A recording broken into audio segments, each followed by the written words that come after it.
Wednesday is on the theater, and we'll begin with a story on David Cassidy. Robin Leach has this report on the man who's already gone through 2 very successful careers and is now into his 3rd as a Broadway star.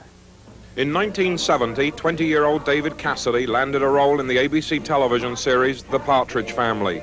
By the time the show went off the air 4 years later, Cassidy had become an international pop idol, a 24-year-old millionaire with 18 gold records to his credit. But he also became prisoner to his own fame, a casualty of the industry, a burnout. It was so much to live up to and so much to deny of oneself in terms of a personal relationship, of being able to walk outside and be able to walk into a restaurant and have a relationship with a woman who could accept you for being who you are as opposed to who they were told to believe you were. But Cassidy found that woman in Meryl and now plans to marry her. How did the 2 of you first meet?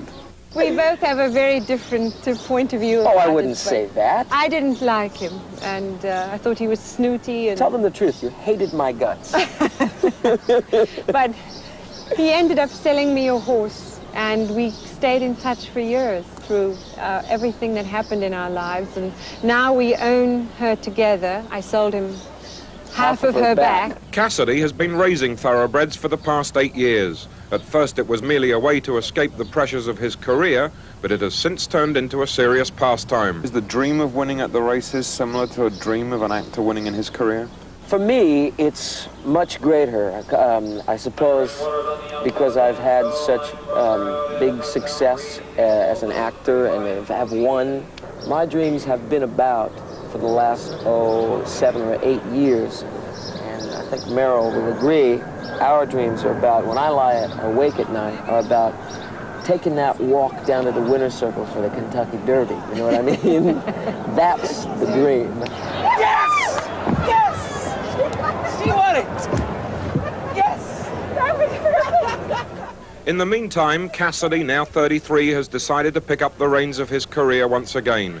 He's starring on Broadway in the title role of Joseph and the Amazing Technicolor Dreamcoat. It has taken me some 3 years of deciding whether or not my heart was in it, because for a while I really felt like it wasn't, but it is indeed now, and starring here on Broadway has been been very rejuvenating for me in lots of levels. How would you stop the insanity of the last go-round from happening again this time?